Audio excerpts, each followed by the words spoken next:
안녕하세요. 뉴스와 사람들입니다. 지난 22일 정청래 법사위원장은 다음과 같이 밝혔습니다.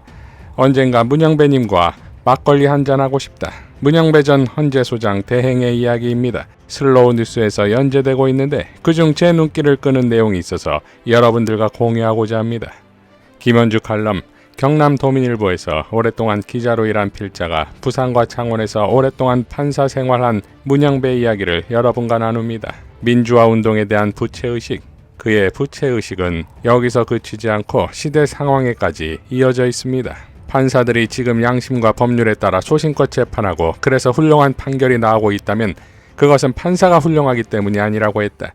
왜냐고 물었더니 이렇게 대답했는데 그때 그는 평소와 달리 목소리가 조금 높아져 있었고 얼굴이 살짝 상기되어 있었다. 법관들이 언제부터 권력의 눈치를 보지 않고 자유롭게 재판할 수 있게 되었습니까? 1970년대나 80년대에는 검사가 건네주는 쪽지를 보고 독재 정권 입맛에 맞게 그대로 판결하는 법원이었습니다. 고작해야 1990년대에 민주주의를 위하여 자기 한 몸 바쳐온 수없이 많은 사람들 덕분에 이렇게 달라졌습니다. 요즘 진보 성향 판사들이 뭔가 있는 척하며 타는 목마름으로 같은 민중가요를 목청껏 부르는데 그 사람들이 모르는 것이 있어요. 법관들은 민주주의를 위하여 한 일이 없습니다.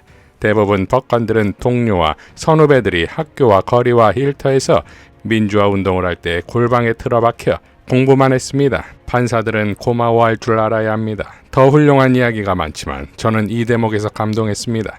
우리가 사는 오늘은 선배 열사들이 그토록 열망하던 미래입니다란 말이 있습니다. 지금 우리가 누리는 민주주의와 자유가 있다면 그것은 나의 노력보다 그 이전에 목숨 바쳐 싸운 선배들 덕분이란 것을 알아야 합니다.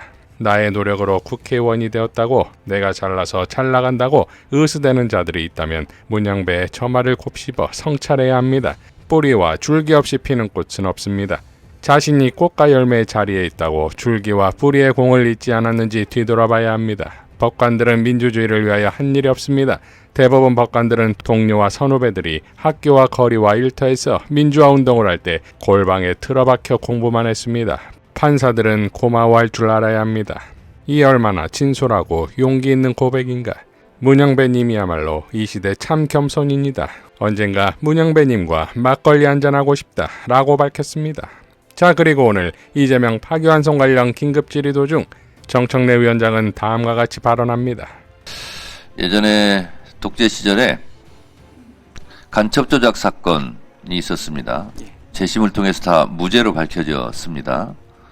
그때 검찰의 공소장과 판사의 판결문이 일치한다. 검사의 공소장을 보고 베껴서 판결문을 쓴 부끄러운 역사가 있었습니다. 법원의 흑역사입니다. 알고 계신가요? 예. 이를 질타하는 한 전직 판사의 글을 잠깐 읽어드리도록 하겠습니다. 법관들이 언제부터 권력의 눈치를 보지 않고 자유롭게 재판할 수 있게 되었습니까? 1970년대나 80년대는 검사가 건네주는 쪽지를 보고 독재 정권 입맛에 맞게 그대로 판결하는 법원이었습니다. 고작해야 1990년대 민주주의를 위하여 자기 한 몸 바쳐온 수없이 많은 사람들 덕분에 이렇게 달라졌습니다. 요즘 진보 성향 판사들이 뭔가 있는 척하며 타는 목마름으로 같은 민중가요를 목청껏 부르는데 그 사람들이 모르는 것이 있어요. 법관들은 민주주의를 위하여 한 일이 없습니다. 대부분의 법관들은 동료와 선후배들이 학교와 거리와 일터에서 민주화 운동을 할 때 골방에 틀어박혀 공부만 했습니다. 판사들은 고마워할 줄 알아야 합니다. 이렇게 일갈한 전직 유명한 판사가 있었습니다. 누구냐? 이분이 문영배 재판관입니다. 문영배 재판관은 법원의 흑역사에 대해서 이렇게 질타하면서 이제라도 정신을 차려야 한다라고 강력한 메시지를 이렇게 낸 적이 있습니다. 우리 법원 판사들이 한번 되새겨 볼 그런 대목이지 않은가라고 해서 소개해드렸습니다. 이 부분에 대해서 할 말 있습니까? 따로 드릴 말씀은 없습니다. 오마이뉴스의 이충재 칼럼, 선거판에 난입한 조이대 대법원이라는 글에도 이런 내용이 나옵니다. 조희대 대법원이 탄핵과 조기 대선 국면에서 보인 일련의 행태는 정치 개부도를 빼놓고는 설명이 되지 않는다. 한간에는 윤석열 파면으로 높아진 헌재의 위상을 의식해서라는 분석도 있지만 최고법원이 정치에 관여한다는 인상을 주는 것만으로도 낙제점이다. 사법부에 대한 국민의 신뢰를 크게 손상해 검찰개혁과 함께 사법개혁의 당위성을 높일 뿐이다. 대법원의 이번 판결은 아무리 봐도 정도를 벗어났다. 자, 그리고 민주당 중앙선관위의 첫 회의에서 전 법제처장이었던 이석연 공동선대위원장은 이렇게 발언했습니다. 어제 판결의 그 기저에는 뿌리 깊은 헌법재판소와 대법원 사이에 파워겜이 있었습니다. 이 누가 그 헌법재판소가 출범하고, 부터 저는 그때 출범 때부터 헌법재판소에 있었기 때문에 너무 잘 압니다. 서로 이 경쟁심이랄까, 시기심이 경쟁했습니다. 요새도 마찬가지예요. 판결 한정위원이나 이런 걸 둘러싸고, 그리고 대법관들의 헌법재판관에 대한 경쟁심이 이전에 앞서가지고 그 은연중에 발언된 헌법재판관들은 경시의식이 뿌리 잡고 있었어요. 제가 알고 있어요. 그런 과정에서 헌법재판소가 그야말로 국민의 그래서 사법 적극주의로 전원일치로 위헌 판단하면서 세계에서 각광을 받게 되자 아마 대법원으로서는, 대법관들로서는 다는 아니지만은 참기 어려웠을 겁니다. 그래서 나름대로 자존심을 찾고, 그렇지 않아도 그 사법 소극주의에 빠져가지고 과거에 그 시대로 이걸 돌려놓는 그런 판단에 익숙해졌던 대법관들이 어제와 같은 전혀 퇴행적이고 우리 헌정사의 시계바늘을 30, 40년대로 돌려놓는 그런 판단을 저는 하였다고 봅니다. 자, 결과는 자명하지요. 조희대 사법부는 문영배 헌재에 발끝도 못 따라갑니다. 정청래 원장은 또 이렇게 발언했습니다. 우리 대한민국 국민들은 얼마 전 헌재 판결문을 다 보았습니다.